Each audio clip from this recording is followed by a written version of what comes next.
Hi good morning. CNBC आवाज Motilal Oswal studios में आप सबका स्वागत है। बारी है आज के मंगलवार के 10 के दमदार ट्रेड्स की। आज है मंथली एक्सपायरी का दिन और अब तक के मार्केट्स का स्नैपशॉट आपकी स्क्रीन पे। इस पे आऊंगा, डिटेल में आगे बातचीत करेंगे। पहले सुबह की टॉप हेडलाइंस।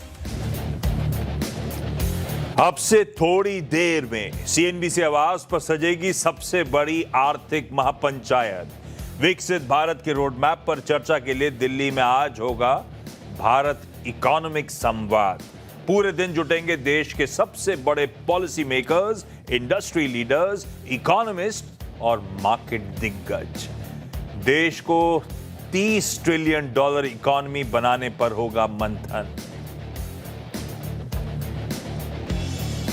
मई वायदा की सीरीज की आज एक्सपायरी। कामकाज अभी तक फ्लैट, निफ्टी 24,050 के करीब। बैंक निफ्टी ने भी सारी बढ़त गंवाई। वहीं आज नए शिखर पर पहुंचा mid cap index. Small cap में भी रौनक कायम। इंडिया विक्स 5% फिसल कर 16 के स्तर पर गिरा।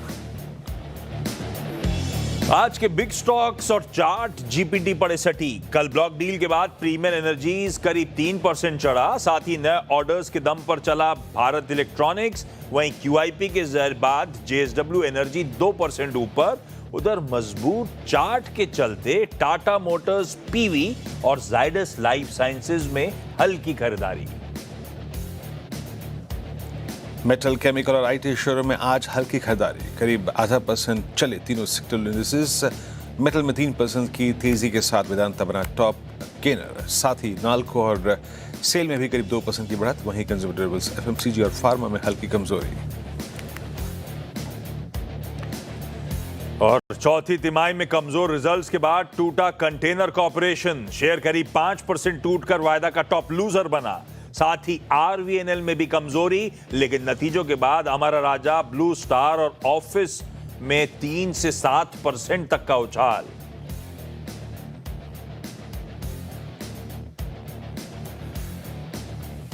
चलिए मार्केट्स पे आऊं उससे पहले इस शो में क्या होने वाला है टीजर दे देता हूं।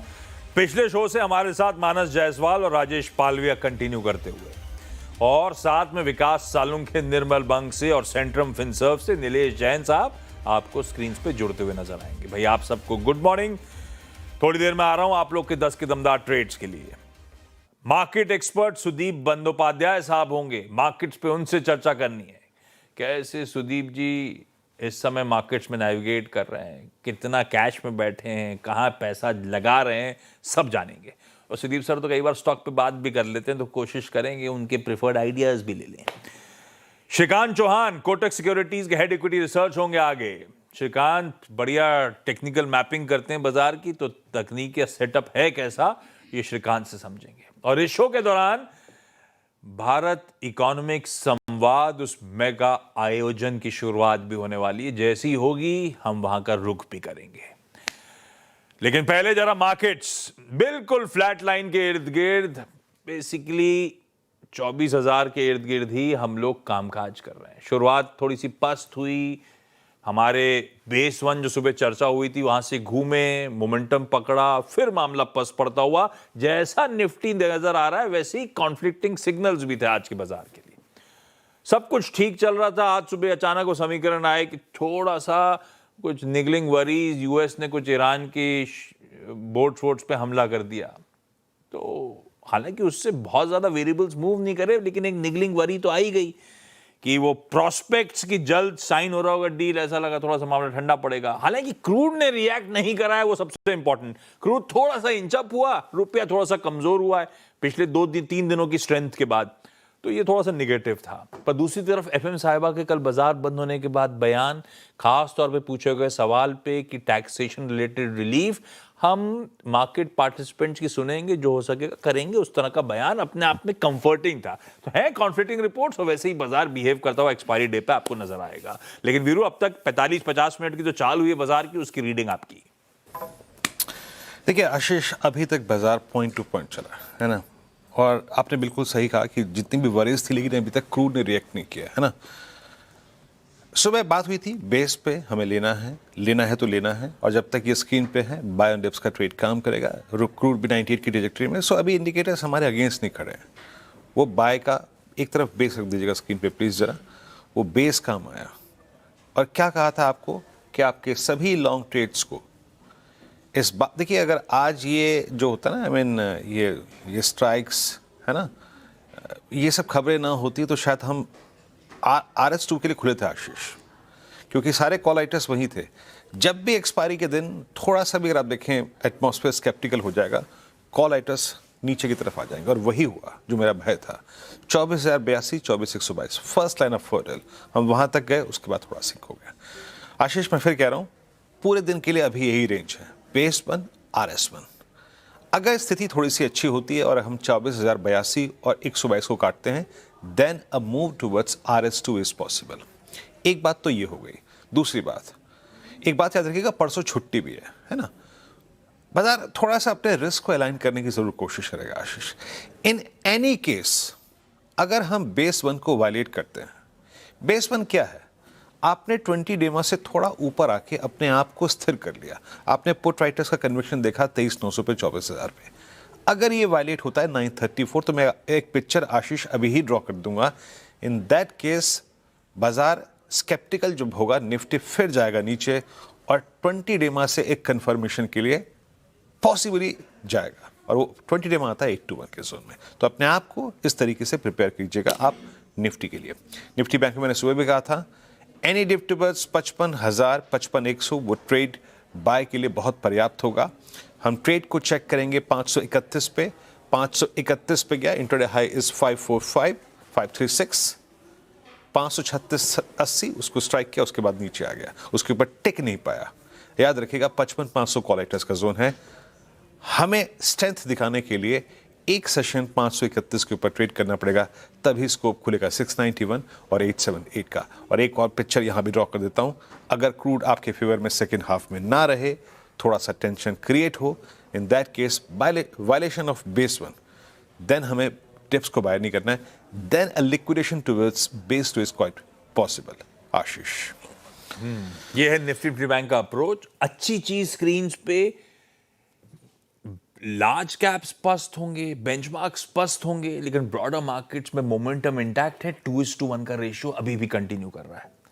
पहली टिक पे स्क्रीन पे वो रेशियो था, अभी भी बना हुआ है। 2/3 शेयर्स इन ग्रीन ट्रेड कर रहे हैं, और एनर्जी स्टॉक्स कह लीजिए, कमोडिटी प्लेस कह लीजिए, मेटल्स कह लीजिए, वो पॉकेट आउट परफॉर्म कर रही है। जो पस पड़े हैं, एक तो प्राइवेट बैंकिंग मेजर्स, तो प्राइवेट बैंक्स, दूसरा पस पड़े हैं वो हेल्थ केयर और फार्मास्यूटिकल्स। थोड़ा ऐसा पस, मतलब इसलिए मैंने वर्ड यूज करा, वीक नहीं, पस पड़े हुए हैं। खैर चलिए, आप 10 के दमदार ट्रेड्स ले लिए जाएं। अच्छा, उससे पहले डॉक्टर साहब कुछ विजुअल्स आ रहे हो तो दिखाओ ना। समिट जब शुरू होगा तो भारत, ये देखिए, ये वहां से भारत इकोनॉमिक संवाद के लाइव विजुअल्स आपकी स्क्रीन पर आते हुए। कुछ ही देर बाद इस संवाद की शुरुआत होगी, तब लिए चलेंगे आपको। अभी यहां पे 10 के दमदार ट्रेड्स ले लिए जाएं। पहले मानस जी के पास चला जाए, पहले जो बेचारे सुबह से जो घिस रहे हैं हमारे साथ, उनके साथ चला जाए, फिर फ्रेश थॉट्स लेकर आएंगे। मानस जी, गुड मॉर्निंग। इस समय के 10 के दमदार ट्रेड्स कौन से? Good morning Ashish ji. Idea खत्म हो जाते हैं सुबह 7:30 बजे से बैठ के, इसीलिए मैं जो फ्रेश आइडियाज पे नहीं गया, आपके पास पहला राइट है। तो देखिए, जो रिकमेंडेशन है, पहला तो सीजी पार पे खरीदारी करने की राय रहेगी। सीजी पार में अगर आप देखें तो ट्रेंड पहले से पॉजिटिव है। एक छोटा सा करेक्शन कल देखने को मिला, लेकिन लोअर लेवल पे वापस बाइंग इंटरेस्ट देखने को मिल रहा है। तो 864 के स्टॉप लॉस से खरीदारी करनी है। 900 रुपए तक के टारगेट्स पॉसिबल है सीजी पार में। जो दूसरा स्टॉक है वो स्विगी का है। अगर आप स्विगी के चार्ट देखें तो अब ऐसा लग रहा है कि स्विगी कहीं ना कहीं बॉटम बनाने की कोशिश कर रहा है, तो एक बाउंस बैक प्ले बनता है। करंट लेवल पे स्विगी में खरीदारी करेंगे, 350 का स्टॉप लॉस लगा लेंगे, माफ करिएगा 250 का स्टॉप लॉस लगा लेंगे और 265 के टारगेट सेट कर लेंगे। ओके, स्विगी आपका बाय कॉल है। राजेश पालवे जी, आपके 2 ट्रेड्स। मैं भी, अगर आप देखें, आशीष ने जो रीत चलाई है उससे डाइवर्ट नहीं करूंगा। जो घिस चुके हैं, जो पिस चुके हैं, पहला मौका होने को। आपकी 2 कॉल्स क्या? नहीं वीरेंद्र जी, देखिए अभी बाजार में मोमेंटम तो अच्छा है, तो स्टॉक आइडिया की कमी नहीं है, काफ़ी स्टॉक्स में मोमेंटम है। अभी तो ये होता है कि ठीक है, दो ही स्टॉक ही देना है, अदरवाइज स्टॉक्स तो बहुत सारे अवेलेबल है जहाँ पे एक अच्छे ट्रेड अपॉर्चुनिटी है। पहला स्टॉक जो अभी यहाँ पे पसंद आ रहा है वो है AB capital. Capital market theme से ही रिलेटेड स्टॉक यहाँ पे पहला पसंद आ रहा है। इसमें अगर हम देखें डेली चार्ट पे एक ट्रायंगुलर फॉर्मेशन का ब्रेकआउट यहाँ पे होते हुए दिख रहा है, और हमें लगता है कि ये एक अच्छा मोमेंटम एक्सटेंड करते हुए दिखेगा। ब्रेकआउट ऑलरेडी यहाँ पे प्रीवियस ट्रेडिंग सेशन में बनते हुए दिख चुके हैं। हम यहाँ एक्सपेक्ट कर रहे हैं जून फ्यूचर में अपसाइड का टारगेट करीब 378 से 385 की तरफ। On the down side stop loss होगा करीब 362 के आसपास। दूसरा स्टॉक होगा वो कैश मार्केट से होगा, और उसमें फार्मा में हमें वोकार्ड फार्मा पसंद आ रहा है। काफ़ी स्ट्रॉन्ग बाइंग एक्शन देखने को मिली, और जिस तरीके से स्टॉक ने डेली वीकली टाइम फ्रेम पे ब्रेकआउट बनाया है, हमें लगता है वोकार्ड फार्मा यहाँ से एक अच्छा मोमेंटम एक्सटेंड करेगा। 1760 1780 के अपसाइड के टारगेट के लिए बाय किया जा सकता है। On the down side stop loss होगा करीब 1675 के आसपास। लीजिए, 4 बढ़िया बाय ट्रेड्स आ गए हैं। रिकैप बाद में करूंगा। विकास सालुंके के पास चला जाए। विकास, निर्मल बंग के प्रिफर्ड आइडियाज इस समय के। Good morning Ashish ji. देखो, ओवरऑल मार्केट एक अपर रेंज में आ चुका है। एक रेजिस्टेंस जोन जो 24,000 और 24,100 के बीच में फिलहाल तो ट्रेड करते हुए देखने मिल रहा है। मेरे दोनों साइड में रहेंगे, एक बाय और एक सेल। सेल साइड में कोलपाल मुझे वीक लग रहा है। करंट रेट पे 2070 के आसपास ट्रेड कर रहा है। मुझे लगता है 2100 के स्टॉप लॉस से इसमें सेल किया जा सकता है। नीचे में जो इंपॉर्टेंट रेंज अभी देखने मिलेगी वो 2030 के आसपास है। तो यहाँ पे एक वीकनेस बढ़ते हुए देखने मिल सकती है। और बाय साइड में अडानी अडानी एनर्जी सॉल्यूशन है, 1414 के आसपास फिलहाल ट्रेड कर रहा है। 1470 के आसपास के टारगेट यहाँ पे आते हुए देखने मिल सकते हैं। तो 1390 के स्टॉप लॉस से इसको बाय किया जा सकता है 1470 के। ओके, अदानी एनर्जी सॉल्यूशंस आपका बाय ट्रेड है। नीलेश, गुड मॉर्निंग, आपके दो trades. Good morning Virendra ji, good morning सभी को। देखिए दोनों ही आइडियाज लॉन्ग साइड पर हैं। तो सबसे पहले अंबुजा सीमेंट इस पर्टिकुलर काउंटर में खरीदारी करने की सलाह होगी। काफी अच्छा सेटअप है। काउंटर ने एक सपोर्ट लिया है, एक फॉलिंग चैनल का ब्रेकआउट आता हुआ नजर आ रहा है, फ्रेश ब्रेकआउट है। तो यहाँ पर एक मोमेंटम हम एक्सपेक्ट करके चल रहे हैं। 467 467 के टारगेट के लिए 438 का स्टॉप लॉस होगा। ये हमने हमारे क्लाइंट को भी खरीदारी करने की सलाह दी है, इसलिए यहाँ पर करंट लेवल पर भी लॉन्ग करके चल सकते हैं 467 के टारगेट को ध्यान में रखते हुए। वहीं जो दूसरा स्टॉक हमें पसंद आ रहा है वो है Tata power. Setup overall power space में काफी अच्छा नजर आ रहा है। टाटा पावर ने अपने 50 डे मूविंग एवरेज को ब्रेक किया है, जिस हिसाब से मोमेंटम लौटता हुआ नजर आ रहा है। मेरे ख्याल से 445 तक की अपसाइड पोजीशन अपसाइड देखने को मिल सकती है। इमीडिएट टारगेट 435 का होगा, सेकंड टारगेट 445 का होगा। स्टॉप लॉस यहाँ पे 415 415 का स्टॉप लॉस रखना होगा। टाटा पावर इस पर्टिकुलर काउंटर को भी खरीदारी करने की सलाह होगी। परफेक्ट है। इकलौता सेल कॉल एक आया था, बाकी सब बाय आइडियाज हैं। मानस जी ने सीजी पावर और स्विगी में तेजी का कॉल दिया, तो पालविया साहब ने एबी कैपिटल और वॉकहार्ट की बात करी। सालुंके साहब ने कोलगेट पामोलिव सेल किया, और अदानी एनर्जी सॉल्यूशंस पे एक बाय को राइड किया। नीलेश जी ने कहा कि अंबुजा सीमेंट्स और साथ साथ टाटा पावर दोनों अच्छे लग रहे हैं, तेजी के कॉल है। ये हो गया आपके बढ़िया से इस समय के 10 के दमदार ट्रेड्स। भाई मानस जी, पालविया जी, थैंक यू आप दोनों का सुबह से मदद करने के लिए। जब आप ब्रेकफास्ट करें तो मुझे और वीरू को याद रखें। अच्छा, इस बीच मार्केट एक्सपर्ट सुदीप बंदोपाध्याय साहब जुड़ते हुए आपको नजर आएंगे। Sudeep sir, market big voices की कड़ी में आपका स्वागत है। बढ़िया सुदीप सर, कल रिलीफ रैली, कल बहुत ही बढ़िया रिलीफ रैली थी। 24,000 के ऊपर जाके फाइनली सेशन का कल्मिनेशन हुआ। ये ऑफलेट जो मार्केट्स के मूव आ रहे हैं, ये कैसे देख रहा? आई एम श्योर कोई स्ट्रक्चरल शिफ्ट तो हुआ नहीं है सेंटिमेंट्स में। ये मेरे ख्याल से इस ग्लोबल वोलेटाइल सेटअप के बीच में एक टेम्पररी सी रिलीफ थी। तो ऐसे में मार्केट्स पर आप जैसे दिग्गजों का व्यू बैठ क्या रहा है? क्या कर रहे हो आप लोग? कुछ कैश में बैठे हो या सारा डिप्लॉय कर डाला आपने? नहीं, बिल्कुल डिप्लॉय नहीं कर डाला है, कैश पे तो बैठे ही है। और आशीष जी, आपको शायद याद होगा, मैं पिछले करीब 1 डेढ़ महीने से कह रहा हूँ कि थोड़ा थोड़ा करके जो अच्छे स्टॉक्स है, जो आप हमेशा लेना चाहते थे, और अच्छा खासा करेक्शन हो गया इस वेस्ट एशिया कॉन्फ्लिक्ट के चलते, वहां पे थोड़ा थोड़ा करके अपना हिस्सेदारी बढ़ाइए। और मैं एक स्टॉक का आपको एग्जांपल दूंगा, लार्सन टुब्रो। मुझे लार्सन टुब्रो 6 महीना पहले भी बहुत अच्छा लगता था, और अभी भी बहुत अच्छा लगता है। अब बीच में हुआ क्या, वेस्ट एशिया कॉन्फ्लिक्ट, जहाँ के इनका लगभग 40% कॉन्ट्रैक्ट वेस्ट एशिया में है, इसके कारण जबरदस्त गिरावट यहाँ पे देखने को मिला। मुझे तो लगता है ये कॉन्फ्लिक्ट जरूर खत्म होगा और उसके बाद इनके बिजनेस वेस्ट एशिया में और भी बढ़े।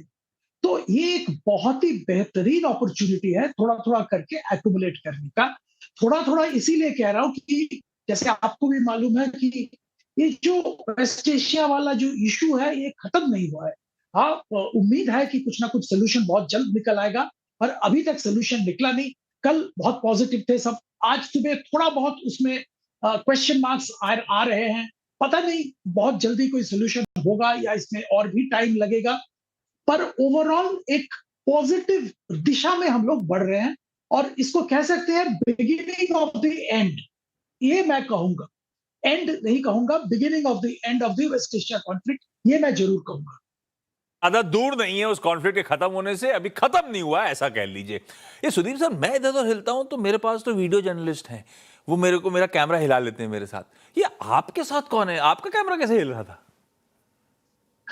मेरा एक्चुअली ऑटो में सेट है, पता नहीं मैं हिलता हूं तो ऑटोमेटिकली हिलता हूं। ये सही है आप, क्योंकि वो मैंने ऑब्जर्व करा था, आप जब हिल रहे थे तो कैमरा भी मूव कर रहा था ब्यूटीफुली। खैर, अच्छा सुदीप सर, कैश हल्का हल्का डिप्लॉय करना, तो पहला पार्ट, आप इस समय फिर कितने कैश पे बैठे हो, कितना डिप्लॉय कर लिया आपने? दूसरा, आपने एलएनटी जैसे कुछ विकल्प मेंशन करे जो आपको पसंद आ रहे हैं, आगे चर्चा में लेकर आता हूं, बाकी आपकी प्रेफर्ड पिक्स कौन सी होंगी। लेकिन सारा सरदर्द भारतीय बाजारों का, इवन रुपए की कमजोरी का, मेरे ख्याल से एफआईआईज का जो आउटफ्लोज है वो है। और आज की कहानी नहीं है, पहले हम चलते नहीं थे, पूरा एशियन पीयर्स चलते थे तो हम अंडर परफॉर्म कर रहे थे, अब तो हम ऑफ लेट गिरे भी हैं काफी अच्छा खासा। उसके बाद भी कई सारी रिपोर्ट्स हाईलाइट करती हैं अभी भी वैल्यूएशन का कंफर्ट इंडिया के फेवर में आता नहीं है। तो समीकरण बैठ कैसे रहे, फिर ये इवेंचुअली आएंगे कब? देखिए, ये कहानी तो बहुत लंबी है। अक्टूबर 24 से ये सिलसिला चालू हुआ था और अभी भी वो सिलसिला चल रहा है, और ये वेस्ट एशिया कॉन्फ्लिक्ट तो एक एडिशनल एंगल उस सिलसिले में जुड़ गया है। वैल्यूएशन इंडिया का डेफिनेटली बाकी जो एशियन पेयर्स है, आप ताइवान की बात करें, कोरिया की बात करें, चाइना की बात करें, सारे मार्केट से इंडिया का वैल्यूएशन थोड़ा रिच था। तो इसके कारण एफआईआई ने बेचना चालू किया, साथ में करेंसी डिप्रिसिएशन चालू हुआ, वो भी एक नेगेटिव एंगल आ गया। एफआईआई के मन में हमारे यहाँ जो टैक्सेशन स्ट्रक्चर है, particularly long term capital gains, उसको लेके थोड़ा अनफेवरेबल मूड बना हुआ है। तो ये सारे अगर फैक्टर्स आप देखें तो एफआईआई का नजरिया अभी भी इंडिया की तरफ नहीं है। और ये समीकरण आप पूछ रहे हैं ना, समीकरण सिंपल है। आज अगर आप इंडिया में इन्वेस्ट करें तो हम लोग क्या एक्सपेक्ट कर रहे हैं, 10 से 12% ग्रोथ, जो अर्न कॉर्पोरेट अर्निंग्स का। अगर 10-12% ग्रोथ एक्सपेक्ट कर रहे हैं और उसमें देखिए 5-7% तो करेंसी डिप्रिसिएशन हो गया। अच्छा, उसको छोड़ दीजिए, नॉर्मल कई साल में भी 3-4% डिप्रिसिएशन होता है। इसमें कैपिटल गेन्स टैक्स वगैरह अगर आप जोड़ लेंगे तो 2% लगभग ये सब तो आ जाता है। पर ये सब तो पहले भी था। 4% डिप्रिसिएशन, 2%, यही तो मैं बोल रहा हूँ। मैं ये कह रहा हूँ, ये सब पहले भी था। हमारे में यही था कि हम एटलीस्ट हमारा इंडिया इंक एटलीस्ट इतना बढ़िया ग्रो करता था, इस तरह के रिटर्न्स देता था कि एफआईआई का सारा दर्द वर्द छुप जाता था उन सब के बीच में। अभी एक और नतीजों का सीजन कल्मिनेट हो रहा है इस हफ्ते, वो ग्रोथ तो अब तक लौटी नहीं है। और अब वेस्ट एशिया क्राइसिस के बीच में अगर कोई एक्सपेक्टेशंस थी कि FY27 में ग्रोथ बेहतर होगी, तो पहले 2 क्वार्टर तो वाइप आउट होने वाले हैं, Q1 Q2। तो ये ग्रोथ कब लौट रही होगी? आपका back of the envelope calculation कह रहा है? देखिए, आप बिल्कुल सही जगह पे आपने पकड़ा है, और हम भी ये कह रहे हैं कि ग्रोथ अगर 10-12% का एक्सपेक्टेशन है तो एफआईआई क्यों आएगा। और इसके साथ आपने ये वेस्ट एशिया वगैरह आपने कहा, हमने भी कहा, इसके साथ आप एल नीनो वाला फैक्टर भी ध्यान में रखिए, क्योंकि सारे जो प्रेडिक्शंस है वो डेफिसिट मॉनसून की बात कर रहा है, जो कि इंडियन इकोनॉमी और मार्केट के लिए सही नहीं है। तो इस माहौल में फर्स्ट और सेकंड क्वार्टर तो हम लोगों को भूलना पड़ेगा। अगर लक्षण ठीक हो जाते हैं, ट्रेंड अच्छा होता है, तो मे बी सेकेंड क्वार्टर के एंड से मार्केट में पिकअप देखने को मिल सकता है। उससे पहले तो बहुत ज्यादा एफआईआई बाइंग मुझे दिख नहीं रहा है। सुदीप जी नमस्कार, वीरेंद्र बोल रहा हूँ। अभी कुछ देर पहले आपने जो लॉजिक एलएनटी के परिप्रेक्ष्य में दिया, 6 महीने पहले आपको बहुत अच्छा लग रहा था, फिर मिडिल ईस्ट की टेंशन, उसमें आपको एक डिप भी मिल गया, है ना। ऐसे ही लॉजिक पे चलूँ तो पीएसयू बैंक्स पे आपका तर्क क्या है ना। ये वो थीम थी जो कि निफ्टी बैंक को ऑल टाइम हाई पे ले गई, सबसे स्ट्रॉन्ग थी, led by state bank of India. Even अगर आप इंडियन बैंक को देखें, कैनरा बैंक को देखें, पीएनबी ने बहुत अच्छा मूव दिया। बट एक थोड़ा सा इस बार इशू हुआ था एसबीआई के नंबर्स में, a margin trajectory lower below 3%। आपका पीएसयू बैंक्स पे टेक क्या है इस वक्त? जी पॉजिटिव है, मीडियम टर्म में पॉजिटिव है, लॉन्ग टर्म में पॉजिटिव है, शॉर्ट टर्म में थोड़ा क्वेश्चन मार्क्स है, शॉर्ट टर्म में थोड़ी दिक्कतें हैं। दो मुख्य कारण है। एक तो ये जो सारा कॉन्फ्लिक्ट, इकोनॉमी में जो प्रेशर इंडिया में आ रहा है, इसके चलते क्रेडिट डिमांड में थोड़ी तब्दीली होगी, और इसके साथ क्रेडिट डिमांड के साथ साथ एसेट क्वालिटी में भी थोड़ा बहुत प्रॉब्लम आ सकता है। बट ये बहुत ही शॉर्ट टर्म की इशू है, 1-2 क्वार्टर की इशू की बात कर रहे हैं।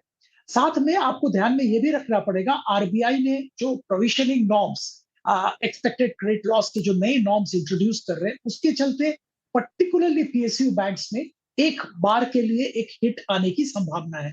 तो ये 3-4 जो फैक्टर है, ये पीएसयू बैंक के ऊपर दबाव मेंटेन करेगा 1-2 क्वार्टर तक। उसके आगे सुधीर सर, बहुत अच्छा दिख रहा है। तो अगर आप लॉन्ग टर्म की सोच रहे हैं तो हाँ, एसबीआई जरूर थोड़ा थोड़ा करके लेना चाहिए। अच्छा, किसी भी वक्त भारत इकोनॉमिक संवाद की शुरुआत होने वाली है। सुदीप सर, एक एलएनटी का क्यू दिया जहां पे आप पैसा डिप्लॉय कर रहे हो, क्विकली आपके प्रिफर्ड फंडामेंटली स्ट्रांग आइडियाज जो आप निबल कर रहे हो, जहां पे आप अपना कैश डिप्लॉय कर रहे हो। एलआईसी मुझे बहुत अच्छा लगता है, और ये जो नतीजे भी आए हैं मुझे अच्छे लगे, और मुझे लगता है एक पिकअप का टाइम वापस आ गया है। और हम लोग तो यहाँ पे 1200 रुपया तक का टारगेट 1 साल के लिए देख रहे हैं, और यहाँ पे बिल्कुल खरीदारी की सलाह दे रहे हैं। पर सलाह वही रहेगी, थोड़ा थोड़ा करके लीजिए, हड़बड़ा के लेने की कोई जरूरत नहीं है। मार्केट वोलेटाइल है, करेक्शन कहीं भी आ सकता है, पर लेना चालू करिए जरूर। एलएनटी उधर था जो पसंद आ रहा था, और दूसरा दिग्गज है Life Insurance Corporation of India, जो सुदीप सर का preferred idea. Sudeep sir, thank you so much जुड़ने के लिए। क्विकली मार्केट टेक्निकल्स पे चर्चा करने के लिए कोटक सिक्योरिटीज के equity research head Shrikant Chauhan साहब जुड़ते हुए। श्रीकांत जी, मूव्स बढ़िया बने, आप जिन लेवल्स के आसपास खड़े हैं, आपका निफ्टी 50 पे व्यू क्या बैठता है? आप लोग क्या इस समय खरीदारी कर रहे हो, या टेक्सचर ऐसा है कि गिरावट में खरीदारी करने का मन? क्या अप्रोच रख रहे हो निफ्टी 50 पे? Good morning Ashish ji, good morning Virendra. तो देखिए, अभी निफ्टी में तो यही लग रहा है कि मार्केट ने 23,800 900 के लेवल्स को काफी कॉन्फिडेंटली क्रॉस किया है। आज भी वीकनेस के बावजूद उन लेवल्स के ऊपर मार्केट सस्टेन हुआ है, तो पॉसिबिलिटी है कि ये पुल बैक और कंटिन्यू करेगा। 24,400 तक के लेवल्स हम देख सकते हैं। 24,600 बेस्ट केस है, लेकिन 24,400 तो लेवल्स लगते हैं। बट यही लग रहा है कि जो लार्ज कैप स्टॉक्स है उसमें जो एक्टिविटी रहेगी वो थोड़ी कम रहेगी as compare to broad based market में जो एक्टिविटी चल रही है। तो ओवरऑल मुझे यही लग रहा है कि अगर कोई करेक्शन अगर आए तो डेफिनेटली मार्केट में खरीदना चाहिए। इनफैक्ट करंट लेवल से भी खरीदना चाहिए 23,800 के स्टॉप लॉस के साथ, अगर एग्रेसिव व्यू है तो। और अगर काफी like very short term view है तो थोड़ा डिप का इंतजार कीजिए, और स्टॉप लॉस रेशियो मैनेज करके आप उसमें पोजीशन बना सकते हो। स्टॉक्स वैसे देखा जाए तो ब्रॉड बेस्ड मार्केट में से स्टॉक्स, कई सारे स्टॉक्स में काफी अच्छी एक्टिविटी है। ओके, अच्छा सचिन जी, ये श्रीकांत जी, निफ्टी आईटी में कोई टेक्निकल प्ले नजर आ रहा है आपको, और कुछ स्टॉक्स जो कि आप लोगों ने आइडेंटिफाई किए हो रिवर्सल खेलने के लिए? बिल्कुल। इनफैक्ट वीरेंद्र, अगर निफ्टी आईटी के टेक्निकल चार्ट को देखें और अगर इसके साथ साथ अगर इन्फोसिस और टीसीएस को देखते हैं तो दोनों में पॉजिटिव डाइवर्जेंस बना है और डेली बेसिस पे। और ऐसे पॉजिटिव डाइवर्जेंस के बाद एटलीस्ट पूरे फॉल का 40% तो मार्केट रिट्रेस करता है। तो अगर 40% रिट्रेस करने गया तो निफ्टी आईटी जो अभी 29,000 चल रहा है वो 32,000 तक जा सकता है, ये धारणा है। और इन्फोसिस की अगर बात करें, अगर तो इन्फोसिस भी अगर 38% का रिट्रेसमेंट करने जाता है तो 1350-1400 तक के लेवल्स वो दिखा सकता है। फंडामेंटली भी अगर आप देखें तो कई सारे जितने भी ब्रोकर्स है उनके जो टारगेट्स है वो 1400 के आसपास के हैं। तो मुझे लगता है कि इवेंचुअली इन्फोसिस जो है वो 1400 के लेवल्स दिखा सकता है। हम इन्फोसिस में बुलिश भी है। हमारे क्लाइंट्स को अगर आईटी में कुछ दिलाना है तो हम इन्फोसिस दिला रहे हैं, और साथ ही साथ कोफोर्ज ये एक स्टॉक है जिसमें हम बुलिश है। यहाँ पे भी हमें लगता है कि ये स्टॉक 1700 1650 के लेवल्स दिखा सकता है, तो इनमें भी खरीदारी करनी चाहिए। बट साथ ही साथ मुझे लगता है वीरेंद्र, ये जो न्यू एज टेक्नोलॉजी है, इस बार के उनके नंबर्स काफी अच्छे थे और यहाँ पे हमें लगता है कि एक स्पेसिफिक तेजी बनेगी आने वाले 1.5-2 महीने में। तो यहाँ पे वी वर्क है या इटर्नल है, साथ ही साथ लेंस कार्ट है, वहां पे हमें लगता है कि तेजी और बनेगी। होनासा क्राय है या नायका है, वहां पे हमें लगता है कि तेजी का मोमेंटम और बढ़ते हुए दिखेगा। ये सच कह रहे हो, न्यू एज के नंबर्स, कई सारे न्यू एज के नंबर्स अच्छे थे। डिलीवरी, वो होनासा कंज्यूमर, वो नायका, और वो कड़ी में बहुत सारे स्टॉक्स थे। सही कह रहे हो आप। तो न्यू एज में सिलेक्टिवली जो श्रीकांत कह रहे हैं वो स्टॉक, सिलेक्टिवली आईटी, ये प्रिफर्ड पिक्स हो गई, प्रिफर्ड स्टॉक्स हो गए इन स्पेस से। अच्छा, आज टाटा सन्स की बोर्ड मीट है। टिकर टीम नीचे अपडेट चला रही है दरअसल। वो आज सुबह इवेंट्स कैलेंडर में 7 बजे मेंशन भी करा था मैंने। और लार्जली एक्सपेक्टेड तो ये है कि पिछली मीटिंग जहां खत्म हुई थी उसी से पिकअप करा जाएगा, जो कंसर्न्स थे नोएल टाटा साहब के। तो हो सकता है एन चंद्रशेखरन साहब टाटा ग्रुप के सारे स्टॉक्स दिखाना शुरू करिए। Air India, Tata digital, Tata electronics का टर्न अराउंड प्लान प्रेजेंट करने जा रहे हो। और टाटा सन्स की लिस्टिंग अब तक आरबीआई से कोई रिलीफ तो मिला नहीं है, तो टाटा सन्स की लिस्टिंग भी आई एम श्योर उस बोर्ड मीटिंग में डिस्कस हो रहा होगा। मूव्स अच्छे आ रहे हैं टाटा मोटर्स पीवी पे, जो डायरेक्टर साहब ने आपकी स्क्रीन पे रखा था। उसके अलावा टाटा पावर रखिए स्क्रीन पे, अच्छे मूव्स हैं। टाटा इन्वेस्टमेंट को दिखाइएगा, हालांकि वो रब ऑफ है, प्योरली रब ऑफ है। टाटा केमिकल्स के लिए अच्छा दिन अगर टाटा सन्स की लिस्टिंग की तरफ बढ़े तो टाटा केमिकल्स हमेशा फोकस में रहता है, क्योंकि उसका एक्सपोजर भी है और इसके मार्केट साइज के लिहाज से वो एक्सपोजर काफी बड़ा है। In comparison to market size काफी बड़ा है मार्केट शेयर। तो टाटा केमिकल्स इसलिए आपको मूव्स दिखाता हुआ नजर आएगा। विकास बैठे हुए हैं। विकास, टाटा मोटर्स पीवी तो हम लोग काफी देर से डिस्कस कर रहे हैं, टाटा पावर अभी डिस्कशन में आया, तो कोई टाटा स्टॉक जो आपके रडार पे आ रहा हो? मूव्स तो बन रहे हैं इस स्पेस में। देखो, टाटा मोटर्स पीवी स्ट्रॉन्ग यहाँ पे अभी भी दिखा रहा है, बट टाटा पावर में मुझे लगता है वापस से एक अच्छा रिकवरी देखने मिल सकती है। 440 के आसपास का एक अपमूव यहाँ पे देखने मिल सकता है, बट यहाँ पे थोड़ा बहुत अभी इंट्राडे में एक अच्छा अपमूव देखने मिला है, लेकिन नीचे में 410 अभी इंपॉर्टेंट सपोर्ट अभी टाटा पावर में देखने मिल सकता है। तो 440 के हिसाब से मुझे लगता है एक अपमूव यहाँ पे देखने मिलेगा। टाटा मोटर पीवी भी मुझे लगता है कि 400 के आसपास का एक अपमूव यहाँ पे कंसीडर होते हुए देखने मिल सकता है। टाटा मोटर्स पीवी करीब 383 पे ट्रेड करता हुआ। एक दो स्टॉक्स पे चेक और लेता हूँ। मैं सुबह से एसआरएफ का जिक्र कर रहा था आपको बार बार। Look at SRF now is a day high, और एसआरएफ सारे एवरेजेस के ऊपर आके ट्रेड करता हुआ बस 2763 पे वही, अगर आप देखें, लेवल स्ट्राइक कर रहा है। आपका टेक इस पे विकास 2761? और देखो, एसआरएफ में हमारा व्यू पॉजिटिव साइड में देखने मिल रहा है। जो रिट्रेसमेंट रिसेंटली देखने मिला था 2600 के आसपास का, वहां से एक अच्छा पुलबैक रैली देखने मिला है। मुझे लगता है 2900 के आसपास का एक अपमूव यहाँ पे देखने मिल सकता है। टुवर्ड्स 200 डीएमए के तरफ ये अप्रोच करते हुए देखने मिल रहा है। और नीचे में अभी इंट्राडे बेस पे अगर देखो तो 2700 इंपॉर्टेंट बेस अभी यहाँ पे देखने मिलेगा, और 2900 के टारगेट के लिए इसको बाय कर सकते हैं। चलिए श्रीकांत, विकास, आप दोनों का धन्यवाद आज सीएनबीसी के साथ जुड़ने के लिए। और आपको अब सीधे लिए चलते